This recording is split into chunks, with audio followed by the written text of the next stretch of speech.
Israel में इस समय एक तूफान सा मचा हुआ है। लेकिन क्या आपको पता है कि इसराइल में भारतीय सेना का भी एक बहुत बड़ा योगदान रहा है। यरूशलेम की बात तो आप सभी ने सुनी ही होगी। ऑटोमन एम्पायर ने यरूशलेम को कैसे छोड़ा था, इसके पीछे की कहानी और भी ज्यादा रोचक है। और उस कहानी में भारतीय सोल्जर्स का कितना बड़ा योगदान था, ये और भी ज्यादा शानदार है। दरअसल भारत से करीब 40,000 किलोमीटर दूर भूमध्य सागर के पार रेगिस्तानी इलाके में चोटी पर एक शहर है। इस शहर का नाम है यरूशलेम। इसराइल और हमास के बीच चल रही इस लड़ाई की अहम वजह यही शहर है। दरअसल हमास ने इसराइल पर हमले का नाम अलक्सा फ्लड रखा। अलक्सा यरूशलेम की वो मस्जिद है जिसमें 2021 में इजरायली पुलिस घुस गई। हमास ने इसराइल पर 7 अक्टूबर को हमले को उसी का बदला बताया। 105 साल पहले इसी यरूशलेम शहर को भारतीय सैनिकों ने ही ऑटोमन एम्पायर को हराकर अंग्रेजों के लिए जीता था। अंग्रेजों ने 1917 में यहूदियों से यह वादा किया था कि यरूशलेम अब उनका होगा। 1918 तक यरूशलेम शहर पर तुर्की के ऑटोमन साम्राज्य का कब्जा था। इस्लाम धर्म में मक्का मदीना के बाद यरूशलेम तीसरा सबसे पवित्र शहर है। इन तीनों शहरों पर कब्जा होने के कारण ऑटोमन एम्पायर को मुस्लिमों का खलीफा का दर्जा मिला हुआ था। दुनिया भर के मुस्लिम इस खलीफा की इज्जत भी करते थे। फर्स्ट वर्ल्ड वॉर के दौरान ऑटोमन एम्पायर जर्मनी के साथ मिलकर ब्रिटेन और दूसरे पश्चिमी देशों के खिलाफ जंग लड़ रहा था। लड़ाई की शुरुआत के दौर में तुर्कों ने इराक और यूरोप में अंग्रेजों को बुरी तरह हराया था। खलीफा पर हुए इस हमले की वजह से दुनिया भर के मुस्लिम अंग्रेजों का विरोध कर रहे थे। हालांकि अंग्रेजी सेना में शामिल मुस्लिम सिपाहियों पर इसका ज्यादा असर पड़ा नहीं।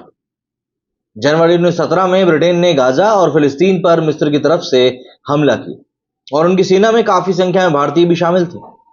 करीब 6 महीने की लड़ाई के बाद आखिर में जर्मनी और ऑटोमन एम्पायर को हार का सामना करना पड़ा। वहीं अब अगली बारी हाइफा और यरूशलेम की थी।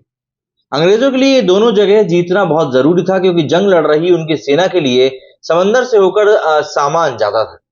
पहाड़ और ऊंचाई पर होने की वजह से ब्रिटिश सेना के लिए इन दोनों जगहों पर कब्जा करना मुश्किल था। इस समय में ब्रिटिश आर्मी को भारतीय रेजिमेंट ने दोनों शहरों को जीतने का फैसला किया। 17 नवंबर 1918 को घुड़सवार भारतीय सैनिकों ने भाले और तलवार के साथ यरूशलेम शहर पर हमला बोल दिया।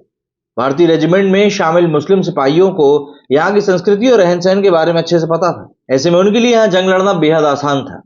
भारतीय सैनिकों के आगे जल्द ही जर्मन और ऑटोमन सेनाएं पस्त भी हो गईं और यरूशलेम छोड़कर भागने के लिए मजबूर हो गए। 9 दिसंबर को दुश्मन सैनिकों के जंग के मैदान से भागने के बाद भारतीय रेजिमेंट ने पूरे शहर में मार्च कर कब्जा कर लिया। अब यरूशलेम और उसके आसपास के इलाकों पर अंग्रेजों का कब्जा हो गया था। अरब के कई देशों से अच्छे संबंध होने और यरूशलेम में मुस्लिमों की आबादी ज्यादा होने की वजह से अंग्रेज उनकी धार्मिक भावना को आहत नहीं करना चाहते थे। इसी कारण से अंग्रेजों ने भारतीय रेजिमेंट के मुस्लिम सैनिकों को अलक्सा मस्जिद के वहां की जो मस्जिद थी उसकी सुरक्षा करने की जिम्मेदारी दे दी। वहीं यरूशलेम शहर के चौक चौराहों और गलियों में हिंदू और सिख सैनिकों की तैनाती करी गई। यरूशलेम पर कब्जे से पहले ही 23 सितंबर को 44 भारतीय सैनिकों के मारे जाने के बाद भारतीय कैवलरी रेजिमेंट ने हाइफा शहर पर कब्जा कर लिया। इस तरह भारतीय सैनिकों की बहादुरी की वजह से ही अंग्रेज यरूशलेम और हाइफा जैसे दो महत्वपूर्ण शहरों को जीत पाए थे। 1350 जर्मन सैनिकों को बंदी भी बनाया गया था। दरअसल इस जंग में भारतीय सैनिकों ने 1350 जर्मन सैनिकों को बंदी बनाया था। 17 गन और 11 मशीन गनें भी जब्त करी। इस जंग में 44 भारतीय सैनिक शहीद हुए थे, वीरगति को प्राप्त हुए। इस लड़ाई में भारतीय सैनिकों के 63 घोड़े मारे गए थे और 80 जख्मी हुए थे। दरअसल पहले वर्ल्ड वॉर के दौरान पूरे फिलिस्तीन में करीब 900 भारतीय सैनिक शहीद हुए थे। हाइफा की जंग ने ब्रिटिश फौज की जीत और इसके 30 साल बाद इजराइल के बनने का रास्ता भी खोल दिया था। अब यहां पर एक बहुत अहम नाम आता है, मेजर दलपीत सिंह, जो कि हीरो ऑफ हाइफा भी कहलाते हैं। दरअसल इस जंग में बहादुरी के लिए कैप्टन अमन सिंह बहादुर और दफादर जोर सिंह को इंडियन ऑर्डर ऑफ मेरिट दिया गया था। कैप्टन अनूप सिंह और सेकंड लेफ्टिनेंट सगत सिंह को मिलिट्री क्रॉस से नवाजा गया था। हाइफा को आजाद कराने में मेजर दलपत सिंह की जांबाजी के लिए उन्हें इतिहास में हीरो ऑफ हाइफा के नाम से जाना जाता है। उन्हें भी मिलिट्री क्रॉस से नवाजा गया था।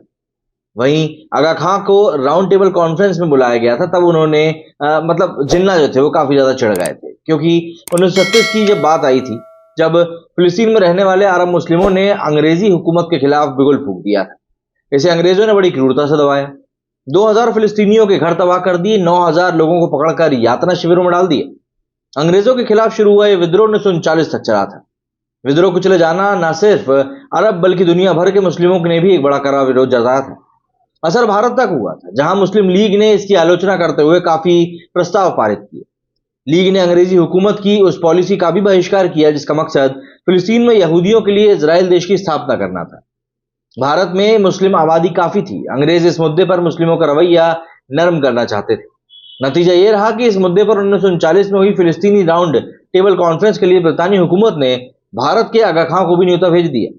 इससे भारत में खुद को मुस्लिमों के प्रवक्ता मानने वाले जिन्ना नाराज हो गए। उन्होंने कॉन्फ्रेंस में अपने लिए भी एक सीट की मांग कर दी। उन्होंने ये भी कहा कि इस मीटिंग में यरूशलेम के मुफ्ती को भी बुलाया जाए। जब उनकी मांग स्वीकार नहीं हुई तो जिन्ना ने एक डेलीगेशन लंदन भी भेजा। इसका मकसद राउंड टेबल कॉन्फ्रेंस में हिस्सा लेने वाली अरब डेलीगेशन को सुझाव देना था। लंदन में जिन्ना का प्रतिनिधित्व करने वालों ने ब्रिटेन की सांसद को एक पत्र लिखा। इसमें 1918 की वो जंग याद दिलाई जिसमें भारत के सैनिकों ने अंग्रेजों के लिए फिलिस्तीन को जीता था।